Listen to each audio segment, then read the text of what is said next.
આજરોજ મળેલ જામનગર મહાનગરપાલિકાની સ્ટેન્ડિંગ કમિટીમાં માનનીય કમિશનરશ્રી દ્વારા કુલ 17 વિકાસ કાર્યોના એજન્ડા મોકલવામાં આવેલ હતા, જે એજન્ડાને બહાલી આપવામાં આવેલ છે, જેની કિંમત 9,58,00,000 જેવી થાય છે।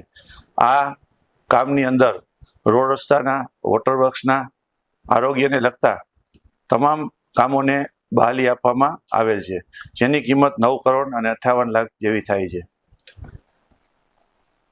આગામી તહેવારમાં આપના માધ્યમથી જામનગર શહેરના શહેરીજનોને અધર્મ પર ધર્મનો વિજય સમા હોળીના પર્વની દરેક શહેરીજનોને શુભકામના આપું છું।